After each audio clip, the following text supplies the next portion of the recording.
అందరికీ నమస్తే అండి. ఈరోజైతే నేను ఒక మంచి డిజైన్ తోటైతే మీ ముందుకొచ్చేసాను. ఒక్కసారి అయితే ఈ బ్యాంగిల్ చూసేయండి. ఇది మీకు వచ్చేసి కడా బ్యాంగిల్ లాగా తయారు చేశానండి నేను. స్క్వేర్ ఎండ్ మనకి స్టోన్ చైన్ అయితే తీసుకున్నాను.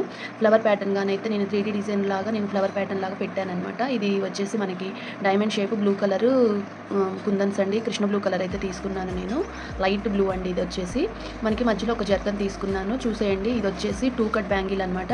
2 కట్ బ్యాంగిల్స్ 2 అయితే నేను తయారు చేసుకుంటున్నానండి. మనము చాలా అంటే చాలా బాగుంటుంది. ఒక్క బ్యాంగిల్ వేసుకున్నా కూడా చాలా క్లాసీ లుక్ అయితే ఉంటుందన్నమాట. చూడండి ఇలా అయితే డిజైన్ తయారు చేస్తున్నాను.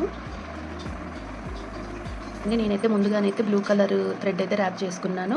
దీని మీదకి కావాల్సినవి మనకి వచ్చేసి స్క్వేర్ కుందన్స్, తర్వాత డైమండ్ ఫ్లవర్ ప్యాటర్న్కి డైమండ్ కుందన్స్ కావాలి. తర్వాత మధ్యలో పెట్టడానికైతే మనకి జర్కన్స్ కావాలన్నమాట. జర్కన్ స్టోన్స్ అండి, స్టోన్స్ కావాలి. తర్వాత స్టోన్ చైన్ కావాలన్నమాట. ఇప్పుడు దీని మీద అయితే మనము గ్లూ అయితే అప్లై చేసుకుందామండి. నేను వచ్చేసి B7000 గ్లూ అయితే తీసుకుంటున్నాను. ఫస్ట్ మనము ఫ్లవర్ ప్యాటర్న్ అయితే పెట్టేసుకుందాము. చాలా ఈజీగా ఉంటుందండి, ఎవరైనా తయారు చేయొచ్చు. ఇది పెద్ద కష్టం అయితే కాదనమాట. మనము ముందు ఫ్లవర్కి అయితే ఇలా పెట్టేసుకోవాలి.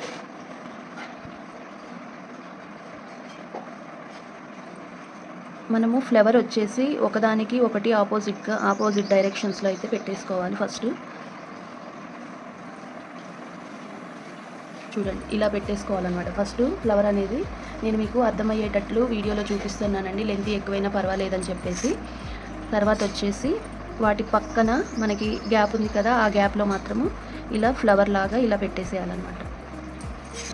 ఇలా ఫ్లవర్ లాగా అయితే పెట్టేసుకొని దాన్ని కొంచెం మనము సర్చ్ చేసుకోవాలన్నమాట. తర్వాత మనము మళ్ళీ B7000 గ్లూ అయితే ఈ పైన అప్లై చేసుకుందామండి. గ్లూ అనేది మరి కాస్త ఎక్కువగానే పెట్టుకోండి, నీట్గా ఉంటుంది. మనకి గ్లూ అనేది మనం ఎంత పెట్టాము అనేది అయితే అర్థం అవ్వదండి. కాబట్టి మరి కాస్త కొంచెం ఎక్కువగానే పెట్టుకోండి. మీకు అది ఎండిన తర్వాత కూడా వాటర్ లాగా అయిపోతుంది, మనకి వాటర్ డ్రాప్ లాగా ఉంటుంది. అందుకని మీకైతే B7000 గ్లూ అనేది అయితే ఎక్కడా కూడా కనిపించదన్నమాట. మనకి మధ్యలోనైతే నేను జర్కన్ పెట్టేస్తున్నాను. చూడండి చాలా ఈజీగా మనమైతే తయారు చేసామన్నమాట. నేను దీనికి మ్యాచింగ్గానైతే రబ్బర్ బ్యాండ్ కూడా తయారు చేశానండి. ఇది కూడా మన ఛానల్లో ఫుల్ వీడియో అయితే ఉంటుందన్నమాట. ఇలా ఇప్పుడు ఇక్కడ బ్యాంగిల్కి ఎలాగైతే ఉందో అలా మనము జడ రబ్బర్ బ్యాండ్ కూడా తయారు చేశానమాట నేను. చాలా అంటే చాలా బాగుంటుంది. మనకి ఆలోచన ఉండాలి కానివ్వండి, మనం డిఫరెంట్గా అయితే తయారు చేసుకోవచ్చు అనమాట. నేనైతే ఇలా తయారు చేశాను. ఇప్పుడు ఈ ఫ్లవర్ ప్యాటర్న్ అయితే మనకి వచ్చేసింది అనమాట. మనం 2 స్టెప్స్ అయితే పెట్టుకున్నామండి 3D డిజైన్ లాగా. నెక్స్ట్ వచ్చేసి మనము ఇవి కుందన్స్ పెట్టేసుకోవాలి. త్వరగా అయిపోతుంది, ఈజీగా ఉంటుంది. చాలా అంటే చాలా హెవీ లుక్ ఇస్తుంది. బ్రైడల్స్ కూడా చాలా బాగుంటుంది అనమాట. బ్రైడల్సే కాదండి, మనం కూడా సింపుల్గా ఒక కడా బ్యాంగిల్ అయితే వేసుకుంటే ఆ లుక్ మాత్రం చాలా బాగుంటుంది, గ్రాండ్గా ఉంటుంది. మనము ఈ ఫ్లవర్ అనేది ఇలా తయారైతే చేసుకోవాలన్నమాట. ఇది మంచిగా స్టిక్ అయిపోయింది. ఇప్పుడు మనము స్క్వేర్ కుందన్స్ అయితే తీసుకుందామండి. మనము ఇక్కడ నుంచి గ్లూ అయితే పెట్టేసుకోవాలి. మీరు గ్లూ అనేది మరి కాస్త ఎక్కువగానే పెట్టేసుకోండి, మీకు బాగానే పడుతుంది అనమాట. మీరు బ్లూ కలర్ స్క్వేర్ అయితే ఇలా పెట్టుకోవాలన్నమాట, స్ట్రైట్గా పెట్టుకోవాలి.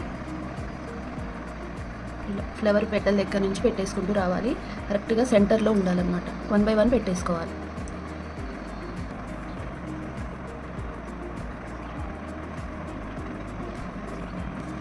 చూడండి ఇలా అయితే పెట్టేసుకోవాలి. అన్నీ స్ట్రైట్గా ఉండాలన్నమాట, సెంటర్లో ఉండాలి, స్ట్రైట్గా ఉండాలి.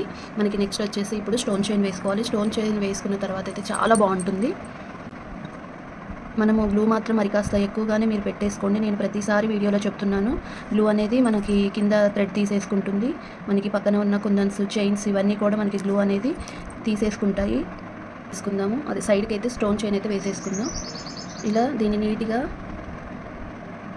అనుకుంటూ వేసుకోవాలి. సెంటర్లోకి ఉండాలి. మనకి ఎప్పుడైనా స్టోన్ చైన్ అనేది మనకి సైడ్ నీట్గా రావాలి. రౌండ్గా మనం పెట్టేటప్పుడే వంకర్ లేకోకుండా పెట్టేసుకోవాలి. పెట్టే పద్ధతి కూడా ఒకటి ఉంటుందండి, ఆ పద్ధతిగా అలాగే పెట్టాలన్నమాట. అసలు మనకి స్టోన్ చైన్ వేసాకైతే దీని లుక్కే వేరండి. అసలు చూడండి, మనకి స్టోన్ చైన్ వేసాక చాలా గ్రాండ్గా అయితే ఉంటుంది వర్క్. నాకు బాగా నచ్చిందనమాట. నేను ఇంతకుముందు ఇలాంటివి పింక్ కలర్ బ్యాంగిల్స్ కూడా తయారు చేశాను. అవి మట్టి గాజుల మీద పింక్ కలర్ మధ్యలో స్క్వేర్ పెట్టేసి అటు ఇటు స్టోన్ చైన్ అయితే 4 బ్యాంగిల్స్ తయారు చేశాను అనమాట. చాలా అంటే చాలా బాగుందన్నమాట. నేను బ్రైడల్ కలెక్షన్స్గానైతే తయారు చేసి చూపించాను. అవి కూడా చాలా బాగుంటాయి. అలా నేను అది పింక్ చేశానని చెప్పేసి ఇదైతే ఇప్పుడు బ్లూ కలర్ చేశాను అనమాట. కూడా గ్లూ అనేది కనిపించట్లేదు, ఇలా రౌండ్గా రావాలి. మనము పెట్టే చైన్ అనేది, స్టోన్ చైన్ అనేది ఇలా రౌండ్గా ఉండాలి మనకి. చూడండి మధ్యలోది కూడా కరెక్ట్గా స్ట్రైట్గా వన్ బై వన్ ఒకదాని పక్కన ఒకటి అయితే ఉండాలన్నమాట. ఇవి కూడా మనము కొంచెం వీటిని మనం ఇలా అడ్జస్ట్ చేస్తూ మనం దీన్ని నొక్కుంటూ ఇలా ప్రెస్ చేస్తూ ఇలా చేయాలన్నమాట. ప్రెస్ చేయడం వల్ల మనకి ఇది త్వరగా గట్టిగా అయిపోతుంది. మనకి ఇంకా అసలు ఊడదనమాట. ఇది అస్సలు మీరు వాటర్లో వేసినా కూడా ఊడదనమాట. ఫస్ట్ చేశాను కదా, ఇది చూడండి. ఇది ఇప్పుడు వాటర్లో వేసినా కూడా మనకి ఏమీ కాదనమాట. అంత బాగా స్టిక్ అయిపోతుంది. చూడండి, అసలు నేను ఇలానైతే తయారు చేశానండి. నాకు ఇవి చాలా బాగా నచ్చాయి అన్నమాట. చూడండి, చాలా నీట్గా ఉన్నాయి. కడా బ్యాంగిల్స్ అండి, నీట్గా బ్రైడల్గా అయితే ఇంకా చాలా బాగుంటుందండి. ఇవి మధ్యలో చేసి వేసుకొని మనకి సైడ్ బ్యాంగిల్స్ చేసుకుంటే మనకి చాలా అంటే చాలా బాగుంటుందన్నమాట. నా వీడియోస్ చూసి మీరు కూడా తయారు చేసుకొని మీరు ఇలాగే వేసుకుంటారని చెప్పేసి నేను ఈ వీడియో అయితే చేశానండి. వీడియో నచ్చితే లైక్ చేయండి, షేర్ చేయండి, కామెంట్ చేయడం మాత్రం మర్చిపోవద్దు. ఎలా ఉందనేది అయితే నాకు ప్రతి ఒక్కరూ ఇది చూసి నచ్చిన వాళ్ళు కామెంట్ చేయండి.